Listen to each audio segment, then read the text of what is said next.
Imagine yourself in a lab. The space looks like a quintessential science lab with test tubes, pipes, valves, and all kinds of science equipment all over the place. A researcher is focused on a glass flask. The bottom part is like a glass ball, and on top are 3 openings that look a little bit like short test tubes. To me, it kind of looks like a hand holding up 3 fingers. This is what he's using to create billions of nanoparticles.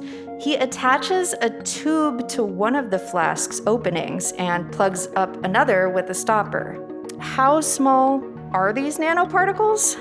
If you imagine a speck of dust, the nanoparticles, they're about 1,000 times smaller than the speck of dust. Husband and wife Ole and Olena Teratula are in charge of this whole operation. Ole is a professor at the Oregon State University College of Pharmacy. He and his team are focused on developing new treatments for diseases like ovarian cancer and endometriosis. In this case, we use these special nanoparticles based on iron oxide, and those nanoparticles, they are magnetic. I'm Jen Chavez, and this is The Evergreen, a podcast from OPB about the place you call home.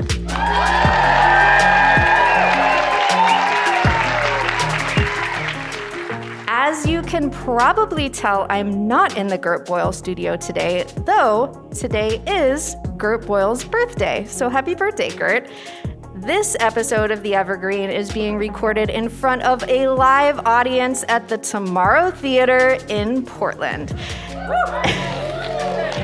And joining me right now is OPB science reporter Jess Burns, who is also the host and producer behind the All Science No Fiction video series. Hi. And Jess, you recently visited Ole and Olena Teratula's lab to learn more about this fascinating research that is happening there. So let's get into it. What exactly are they trying to do with these magnetic nanoparticles? Well, they're developing a treatment designed to kill cancer. And they're doing this by essentially trying to cook the tumors inside of your body. It's mind-blowing. It's crazy. It's amazing. But they're doing this without cooking the rest of your body, because that would be really important, not to cook the rest of it. So what they're doing is a technique. It's called magnetic hyperthermia. And the key word here is hyperthermia. That's the opposite of hypothermia, right? If you go outside, you get too cold, you get hypothermia. This is when your cells get too hot. So the way it works, a lab is making a special kind of nanoparticle, super tiny atomic structures made of iron and cobalt, which are magnetic. And the part of this science that feels a little bit like magic still to me, and I've seen it in action and it still feels a little bit like magic, is that if you expose those particles to an alternating magnetic field, they heat up. And if those nanoparticles are around a cancer cell or inside of a cancer cell, they heat up hot enough to kill that cell. Wow. So why are the Teratulas and their team focused on treating ovarian cancer specifically? Well, ovarian cancer is a tricky disease. I don't know how much you know about it. One of the real challenges with it is when you have it, the symptoms that present can be like 10 different other much more likely and much more benign, reproductive health issues. And so, I was talking to a friend of mine who works in the healthcare field, and she said that her biggest fear is that she will miss a diagnosis of ovarian cancer because it could be that, but to diagnose it is just really difficult. And so the consequence of not catching it, of course, is that if it's there for a long time untreated, it can metastasize, it can spread. And that's a problem because once cancer spreads, your chances of surviving it are much lower. And I looked up the stats on this, and it's really tough. It's the 5-year survival rate is like 50%. And that's, in part, that's because it's so difficult to diagnose and it's so difficult to catch right at the very beginning.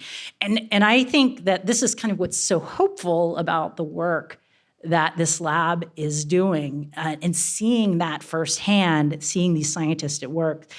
Ole basically said he's up for the challenge. I always want to treat diseases, complicated diseases, and at the same time, I also wanted to pay attention to diseases which don't have a good treatment at this point in time. I'm so glad to know that a disease like this is getting this kind of attention. And they're actually creating these nanoparticles in a lab. How do they do that? So, working in this lab is someone in my head. I kind of refer to him as the nanoparticle chef. He's in there. His name is Prem Singh, and he's in the audience right now. He's a postdoc, and he specializes in making these tiny particles. And so basically, he creates new recipes, he tinkers, he innovates, he kind of plays around with raw ingredients and the different processes. And he cooks them up in that fancy ball test tube with the fingers that you were talking about earlier. And instead of tasting the results, though, like a chef would, I don't know if you could taste these or not. You probably, I would say, let's not do that. That's additional research required. Yeah. Because they're so small, to figure out if he's made something good, he'd have to look under a electron microscope. And then they would do tests to test whether, they heat up the way that they want to. And so, he's got to do all of this work, and I'm going to carry the metaphor through to see if his nanoparticles are James Beard worthy, right? So this is how Prem explains his approach. The atoms start coming together and form nuclei, and then the nucleation process starts, and after that, it grows into nanoparticles. So this is a bottom-up approach. So I know that it's important for these nanoparticles to have like a uniform shape and size, right? Why is that important? Well, the shape and the size determine for nanoparticles determine the properties of the nanoparticles. And nanoparticles are used to do all sorts of things. This lab is specialized looking at them for medical treatments, but they're used in products, they're used in all of the things. They're pretty ubiquitous being used right now. But it's important for them because, if you are going to be injecting something into your body, you want to make sure that they are all the thing that you want to inject, right? So it's really important. That's another reason why it's important for them to be. Here's how Ole put it. We prepared the nanoparticles which has the shape as a hexagon. And obviously, the change in the shape increased the magnetic property, and as a result, we were able to increase the heating efficiency. Ole Teratula said he was inspired by some similar research that's going on in Europe, where the nanoparticles are injected directly into a cancer tumor. But that would only work if the tumor could be reached for an injection, which is fairly invasive. And it wouldn't work for late-stage ovarian cancer that has already metastasized and spread to other parts of the body. Ole's team is working on a less invasive method where nanoparticles could be injected into the bloodstream and basically target the cancer cells through the veins that grow on the tumors themselves. When you inject nanoparticles systemically, only a certain percentage of the injected dose can end up in the cancer tumor. So let's say we're talking about 3-4%. This is why heating efficiency is so important. If there are fewer nanoparticles to do the job of cooking the cancer cells than there would be if they were injected directly, those nanoparticles need to be able to generate enough heat to be effective.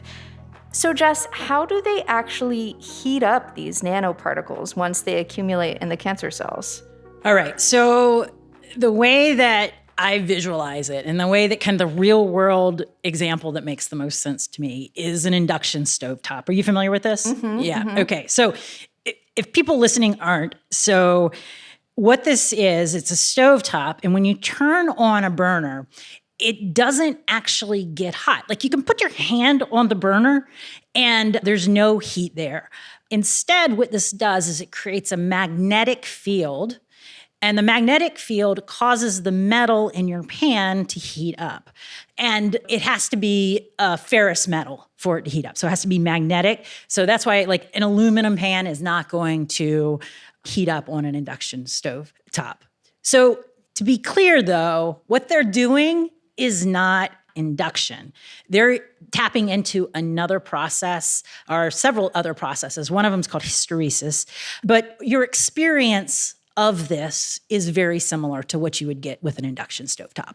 So to kill a human cell, though, you only need to get the cell up to a temperature of about like 108, 110 degrees Fahrenheit.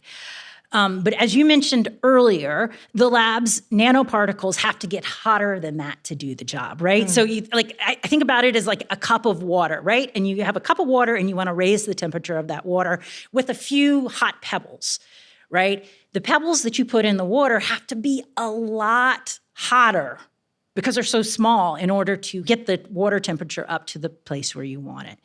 So that's part of it. The other kind of cool thing that the lab is doing is they're developing a way to apply the alternating magnetic field in a really targeted way. Because for this, the nanoparticles respond when they're affected by it. So if you're injecting them systemically, you don't want the ones that are kind of flowing in your blood over here to heat up, right? You want to make sure that you're targeting it. So they've developed this, what they call a pancake coil. And it's a great term. It's this round kind of like flapjack looking paddle on a bendy arm. And what they can do is say you're treating ovarian cancer, they'd give you the injection, the particles accumulate, and then you put the paddle like right on your stomach, like lower stomach. And so it's super, super targeted. And through this, they can, the hope is they'll eventually be able to really efficiently knock back ovarian cancer. And in tests so far, they say they've been able to impede the growth by 7 times over time. So yeah, so it's coming along. Yeah, that is really cool and magical, like you say. Well, thank you for breaking some of that down for us. Coming up after a break, we are going to hear more about some other applications for magnetic nanoparticles. And we'll hear from the cinematographer and editor who worked with Jess on her reporting and has a personal connection to the subject at hand.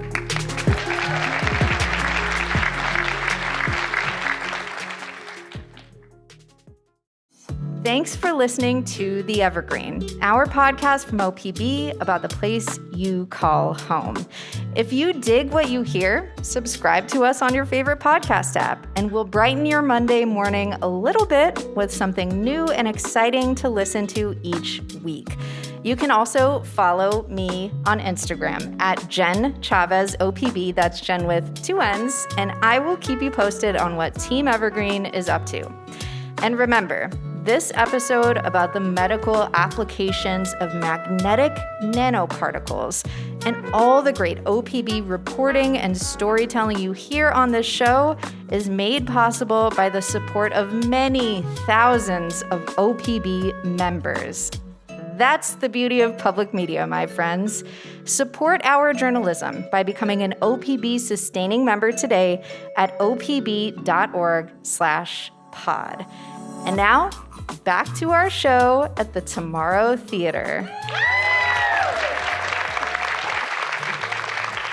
OPB science reporter Jess Burns is still here, and joining us is Brooke Herbert. Brooke is a Yes!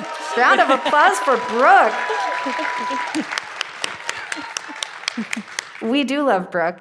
Brooke is a cinematographer and editor at OPB, and she filmed the interviews and all the footage Jess used for her reporting on nanoparticles and the scientists' work in their lab at Oregon Health and Science University. Hello, Brooke. Hi, Jen. Thank you for having me. Yeah, thank you so much for being here. So, we just talked a lot about how this treatment would work, and we mostly focused on cancer treatments. But one of the other applications the scientists are exploring is treating endometriosis. And Brooke, I understand this is something that you have personal experience with, right? Yes, you are right.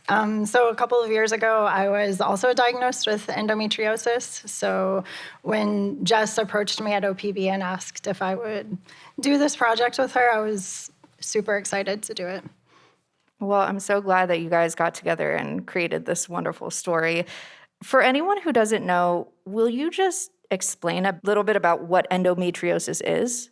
Yes, I will try. It's a very complicated disease, but with endometriosis, what happens is normally in the uterus, there's a tissue and there's a lining that forms in the uterus and then is shed every month. So with endometriosis, what happens is tissue that's really, really similar to that lining starts to grow in other places that it shouldn't be growing. So some of that tissue will start to form in your fallopian tubes. It might form on your ovaries. It can form on the outside of your uterus. And then in some cases, it also will start to form tissue on other organs in your body. So when that happens, you can imagine like all this tissue that's not supposed to be growing starts to build up and create implants. It can create lesions. And then eventually, over the years as it's building, it creates like a scar tissue. And then kind of what happens as a result of that is people who have endometriosis will experience a lot of pain, or often they'll experience like a lot of pain with this. And then eventually, as more scar tissue kind of grows and there's more inflammation, it can also cause infertility in some people. And the thing about endometriosis is that they don't really know what causes it. I mean, scientists, are doing all kinds of advancements all the time. So a lot of scientists are trying to figure out what causes it, but ultimately they don't really know, and there's not really any good treatment, and there's no cure for it. And even though it's really common, like I know a lot of people who struggle with endometriosis, 1 in 10 women has endometriosis. In spite of that, it's often difficult to get a diagnosis. Was that your experience as well? Yes, so you're right. It's 1 in 10 women have endometriosis, and it often takes close to or as like long as a decade to get diagnosed. Wow. So yeah, so you can imagine like what that means, So my experience was pretty common just from talking to other women and doing reporting on this. So what happens often is you start having these, symptoms. So for me, like in my late teens and early 20s, I started to experience a lot of pain. But the first thing that happens is like I dismissed it myself. So, you dismiss your own pain. You're like, it's not that bad. So I kind of ignored it for a while. And then around like my mid 20s, I was like, like I was having a gut feeling like something was off. So experiencing like a lot more pain. So, and pain that was like, when we talk about like maybe having like a headache, this isn't like having a headache that you just can pop a couple ibuprofen, it's like a really like life-changing kind of pain. So I finally did go see a doctor and was, really dismissed. I kind of explained my symptoms, and as I think happens to a lot of people, she just, suggested I take ibuprofen. They often will recommend that you start like a hormonal birth control. So she kind of dismissed me, and I really like left that doctor appointment feeling kind of defeated, and I felt actually like really embarrassed, like I was being overly dramatic. And I think that's a lot of people's experience. So it took me several more years to kind of get the courage to go back to another doctor. And I went through a couple more doctors until I finally found one here in Portland who actually diagnosed, the endometriosis. So that time frame was over a decade in my case. And I think that's very, that's what a lot of people experience. Well, I'm glad you got the diagnosis, but I'm sorry you had to go through all of that and deal with pain for so long. Thank you for sharing a little bit about your experience. Just the Taratulas and their team are hoping that the nanotechnology they're developing could help with diagnosing and treating endometriosis. How would that work? Well, the treating part is the same that I described for, essentially the same that I described for the cancer, right? Right. Instead of cooking tumor cells, aim would be to kill the endometrial cells that are growing where they shouldn't be. And they've had good success with this so far in tests. The diagnostic piece, it feels like an interesting little bonus piece of this, and kind of a benefit of working with these magnetic nanoparticles, because the magnetic nanoparticles can be used as an MRI contrast agent. Basically means you get an MRA and they show up, right? And so depending on where they're showing up, you can diagnose different disease you could be using. You could be like, oh, well, this patch is showing up somewhere where it shouldn't be on the fallopian tube, so maybe this is endometriosis, things like that.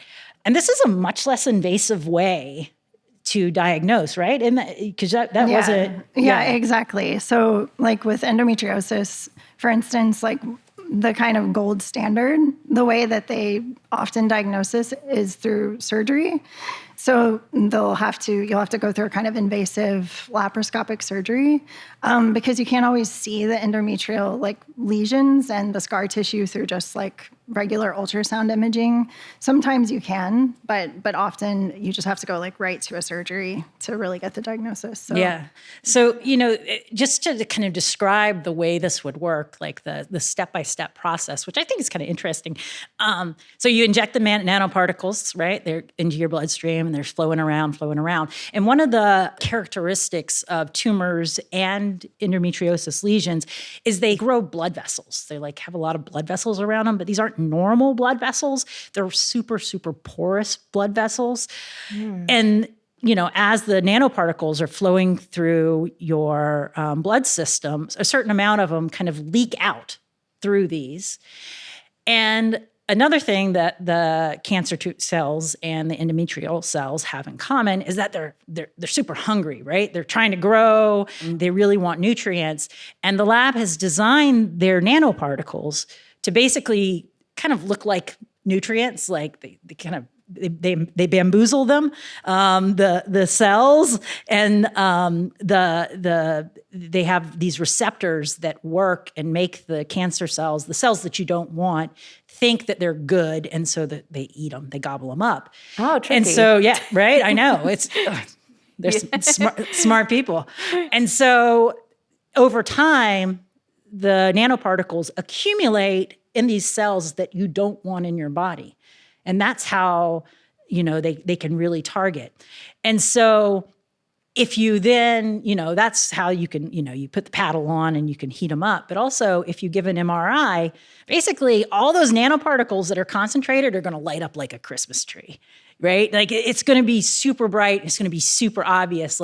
Here are the problem cells. And I think that would really kind of be a game changer for endometriosis. Yeah. The fact that all of this is non-invasive, less invasive method of treatment and diagnosis seems really huge. Brooke, what was it like for you to work on this story given your personal experience with endometriosis? Yeah, it was great, actually. I mean, like I said, when Jess kind of approached me at OPB and asked if I would work on this with her, I didn't right away tell her oh yeah, I would totally love to, because I also have endometriosis. I was just from a filmmaking and reporting perspective, I was that is fascinating. I cannot believe there are people studying, nanotechnology like this. I think I learned it in the first meeting we had together. Yeah, I was wow. I was by the way, I'm, super interested in this, but it was just really wonderful, honestly, to work on this, because I think, something Jess and I talked a lot about was that often when we talk about women's health, or when we talk about, these are really serious issues. We're talking about cancer, we're talking about, a condition which is really painful. But often, when you're talking about women's health, it's either all doom and gloom, or this really flowery kind of thing. So I think what we wanted to focus on in this piece was how hopeful this was. And Jess can attest to this. I did get emotional at one point especially during Ole's interview. Ole made her cry. Ole made me cry. I'm sitting there, trying to like make sure the image is in focus and like checking sound, but I'm also like kind of crying a little because I was just sitting there in front of this brilliant scientist who, is studying ways to like make people's lives better, to do like these non-invasive treatments for diseases that women have been talking about for a really long time. And I think just like that recognition that someone is listening, and it's like really brilliant people who are listening. It was just really, really special, and it just felt really hopeful. And so we tried to make the video that, that resulted from this. We tried to make that video like have that same spirit of like, this is kind of fun and fascinating and hopeful. Yeah. Yeah. And I think it kind of like having her tell me her experiences. I mean, I haven't experienced endometriosis, and it just kind of drove home for me like, oh, wait, this is actually impacting someone who's like right next to me as we're filming, that they're having this stuff happen. And I just want to drive home, like, the scientists didn't talk about this very much. I couldn't get them to open up about it. The idea that there is a lab out there that is focused they're not only focused on women's health, but that are looking at so many different women's health issues is really rare. And I don't think it's not necessarily because people just aren't interested in it. There's like this legacy of kind of women's health issue being ignored, women's complaints being ignored when they go to the doctors, like, are not believed, right? The whole like hysteria, like that whole thing of the past. All right. She's just being dramatic. Yeah, she's just being dramatic. But and I mean, that's come and some of that has followed, but the reality is the amount of money there is for research into women's health issues, even if those diseases like ovarian cancer are incredibly, like the survival rate is incredibly low, there just hasn't been as much money that was available for this. And so, I mean, that's another piece of this. They've managed to put together proposals that they can get funded. And that's such a huge part of research in this country, in this world, right, is getting that funded. And so that as well was kind of amazing to me that we have this lab in Oregon that is doing this work that is so important, and that really, they're breaking new ground, but they're also, the fact that they're focusing on women's health so intensely, I think is just super rare. Yeah.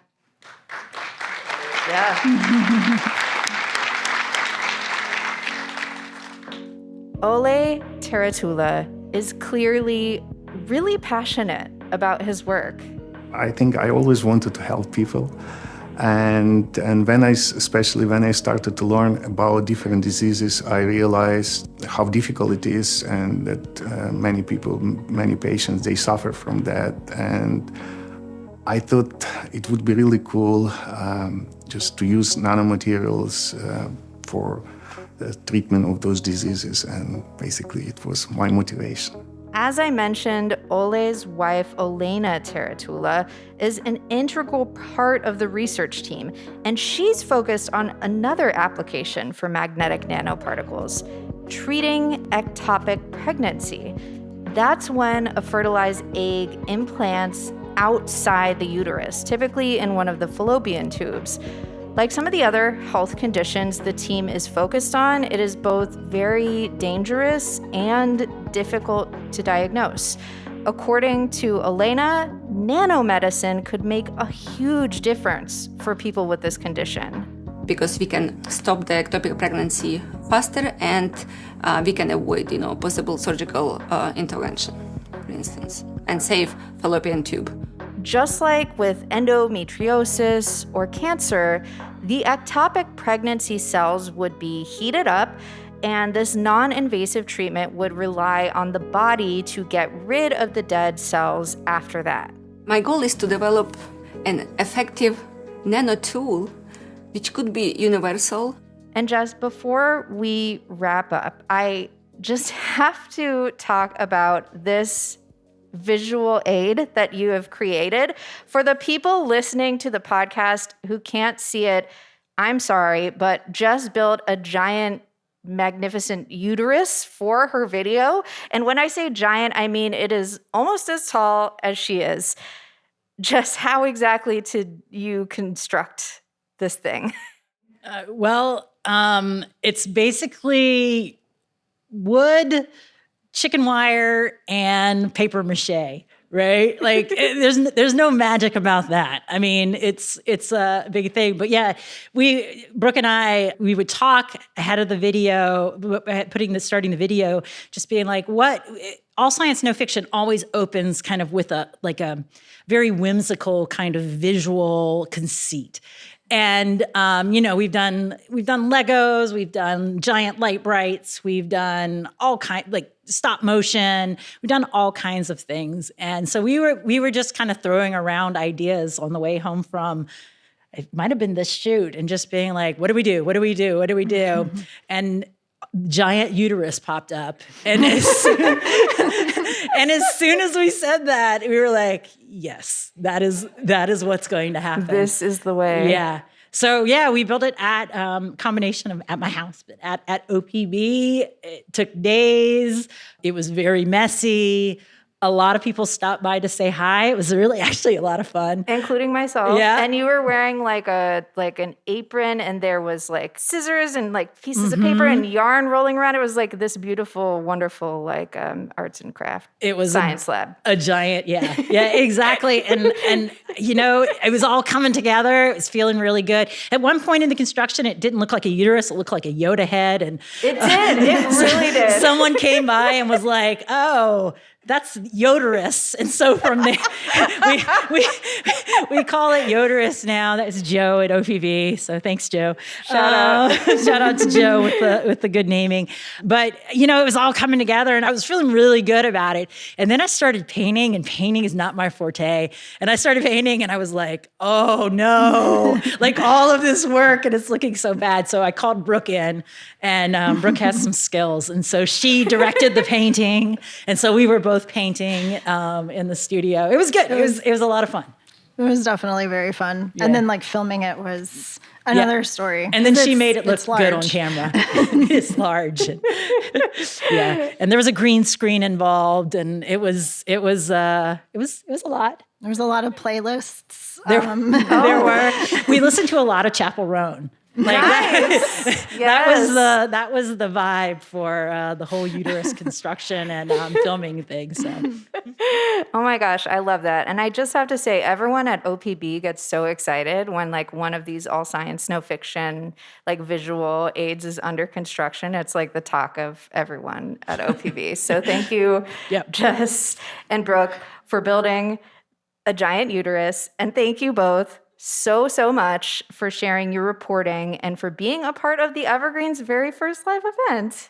Thank you. Thank you. Jess Burns is a science reporter and producer for OPB and the host of the video series All Science, No Fiction. Brooke Herbert is a cinematographer and editor for OPB.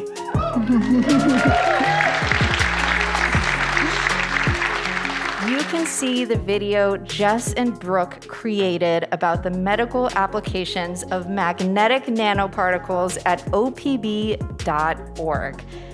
Thank you for listening to The Evergreen, a podcast from OPB. Julie Sabatier produced this episode, and our technical director is Stephen Cray. Nalene Silva engineered the episode. The OPB podcast team also includes Mia Estrada and Sage Van Wing. Jess Burns, Brooke Herbert, and Dave Miller did the interviews you heard.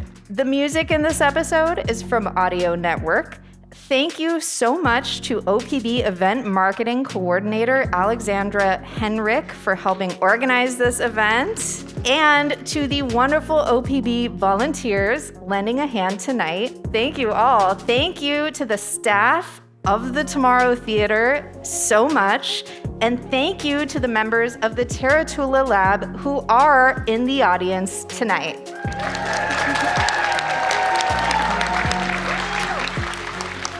If you have a question for us, please reach out. Email theevergreen@opb.org. I'm Jen Chavez. Catch you later.